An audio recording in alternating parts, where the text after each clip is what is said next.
The Book of Eli Franklin.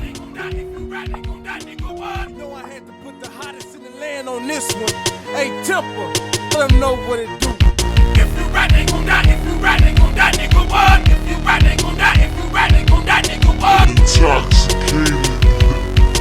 I'm intoxicated.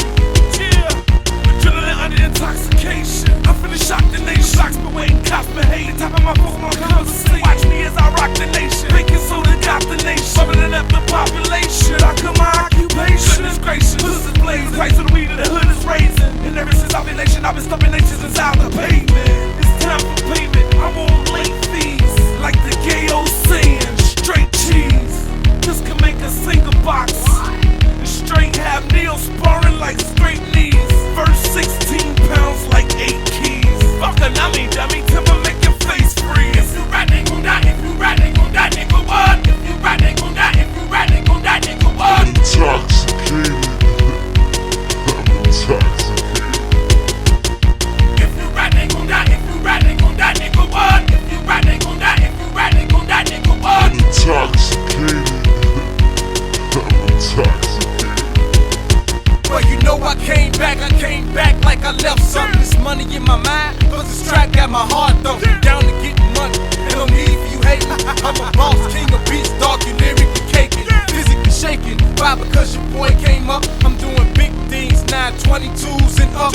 I'm a monster on these cars, that's why they call me Matchbox. My diamond champagne, I'm drunk off life sparks. WICHILD, quarter meal in the oven. It's baking, it's waiting on the boss like me. Push the Billy Jilly, put the gas on it.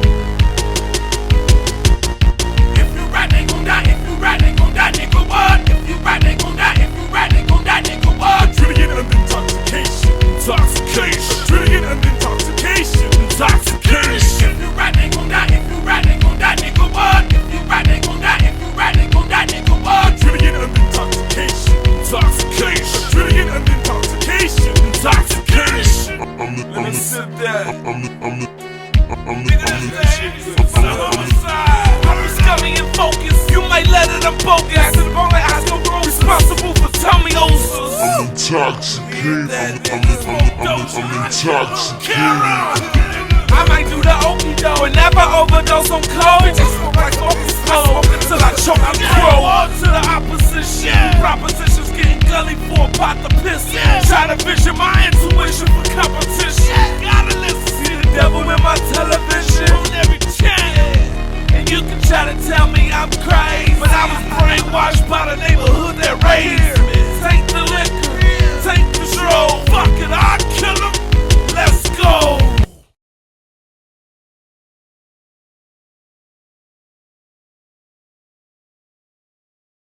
Hello, everybody.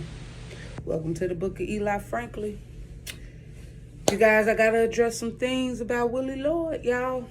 It's the first time that somebody from the actual inside, somebody who was actually raised, somebody who actually personally knew these people, knew the organization, knew them, and personally knew things about them, was raised with them, and by them. This is the first time from the inside that real life information will be discussed, okay? So this is about Willie LLoyd. And I have to clear up a lot of things because it was a lot of lies told, but enough time has passed where I feel comfortable enough with revealing these truths. So the first thing we need to talk about is, why are all these documentaries about Willie LLoyd going around talking about he was a self-proclaimed king? You guys, now you know that there was some white man that made that up because they didn't want people to know the truth. First of all, you're not finna walk up on no group of gangbangers talk about I'm y'all king. It didn't happen like that, y'all. Come on, keep it real. Keep it real, okay? He was chosen by the people to be their king because of his superior judgment skills and how he operated. And it was obvious that he had a superiority when it came to stuff like that. So that's why they were comfortable with allowing them to be a king, their king, the people's king. So who do you know is going to go up on any GDs, vice lords, four corner hustlers. I don't care what you under, the 5 and the 6, talking about I'm y'all king. And it don't work like that in the gang related world. Come on now. It does not work like that. And y'all know that. But anything it seemed like they would say, y'all just take it and run with it. Okay? Second thing. First off, I knew Willie LLoyd all throughout my ever since he got out of jail 86, it was no point in time that I wasn't connected to him when he was on the free world. And there is no point in time he was just some heroin addict that people did not respect. Is you stupid? Y'all silly, slow, deaf, dumb, or what? I'm not trying to be disrespectful, but it's the fact that y'all waited until my folks died to try to pour all this salt on my people's name and legacy. Okay? Because the streets right now, when you say Willie LLoyd, still respect him as if he was still alive and walking. So he never lost no respect from being some heroin addict. Come on now, keep it real. I never seen him in a state where he wasn't 10 toes down and ready for all situations and to handle them. And it seems like people would do anything to discredit and, devalue people of high stature if you're not white. Let's keep it real, man, because that's what this is all about. That's what it's all about and what it's been about. Next thing we need to talk about, the van. The van that he was assassinated in, the last assassination attempt, that wasn't even Willie LLoyd van. That was my daddy van. And he had just borrowed Willie LLoyd that van a week before the assassination. Now, this is something that I'm finna speak in code. It was only one person that was my that was my father's right-hand man, that was Willie LLoyd's right-hand man, who had connections to the police history channels and stuff like that. And this is the man who came and, introduced the history channel and stuff like that to my father and Willie LLoyd. But he was the only one who knew that wasn't even Willie Van. Okay? So who would try to assassinate somebody in somebody else's van? So that means the assassination attempt was never really for Willie, because it wasn't even his van. So nobody should have known that Willie LLoyd was in that van, except for one man. Come on now, let's keep it real. But I'm not going to say his names. But the streets are deep enough to know exactly who I'm talking about. Come on now, we together, we know.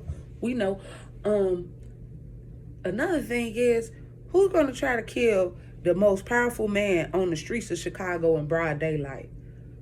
As you see on the news, when they showed the news clip that the assassination attempt supposedly happened in broad daylight. Now, who's going to kill the most powerful? Who's going to try to attempt to kill the most powerful man in broad daylight and think they just going to get away with it? It don't sound right. None of this sounds right. First of all, nobody should have even known that Willie LLoyd was in that van, because it wasn't his van. Literally 4-5 days before the assassination attempt, me and my brothers was in that van with my father. That was one of the ways, one of his vehicles that he was getting us around in. And I was at the restaurant in Dalton when he basically exchanged the van to Willie LLoyd. And you telling me within 3 days that nobody's supposed to know except for one man who happened to be my daddy's right-hand man and also connected to Willie LLoyd and one of his right-hand men. He's the only one who even knew about this exchange in this van. But yet and still y'all trying to tell me that this is supposed to be some assassination tip on Willie LLoyd's life and it had nothing to do with my father. The last but not least, the most important thing, if y'all go back and look up at all the news clippings, look at all the news clippings, y'all, of when they was telling you about the assassination attempt on Willie LLoyd.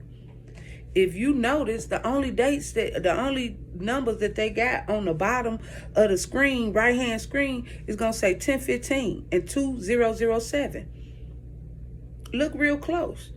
Now, mind you, whose birthday is 1015? My father, whose van Willie LLoyd was in. And what year did he die? 2007. And how did he die? In the back of a police car, in police custody, Bedford Park Police. So y'all, not only did that, but y'all taunted the man before y'all did it. Keep it real, man. Keep it real. Keep it real, but y'all trying to sit here and act like, everything that, I guess they would say the government or the white folks say or whatever had to be true and legit. No. And they weren't mad at my father because he was no evil man, evil Knievel. He was out there actually on the west side of Chicago praying for folks, y'all, and praying for people. And he said, what you want, what you want, gold or silver? And if you had a problem in your teeth, your mouth would be filled up with silver or gold crosses. You get to choose. He had a thing called Chicago Blessing. He prayed for people. They walked out. They walked in with cancer. They walked out cancer free. Walked in with AIDS. Walked out AIDS free. Walked in fighting with spirits and demonic spirits of perversion. Walked out regular. That's what they was mad about. The fact that this man was teaching people how to be not matrix minded and to be spiritual minded. But it's so much more that I can't even go into. But the whole thing with that assassination attempt really didn't. Willie LLoyd was really, he really just got caught in the middle of a crossfire. Now, he knew exactly what was going on with my father and stuff like that. And the streets was 10 toes behind healing and all that stuff and what was going on in our communities. So to be honest with you, while they sitting here trying to make it seem like Willie LLoyd had all these people behind against him, and my didn't know, because when people got in trouble and when people, what they call it was a violation. And when you was in violation back in the day, people just accepted that and moved on. It wasn't no retaliation because you couldn't. They was two together. It wasn't no such thing as no retaliation against no Willie LLoyd and what my father and them had going on, because they really had what you call the divine on their side. That's why it was called the Holy City. But I don't went too far, and I'm not gonna say it anymore.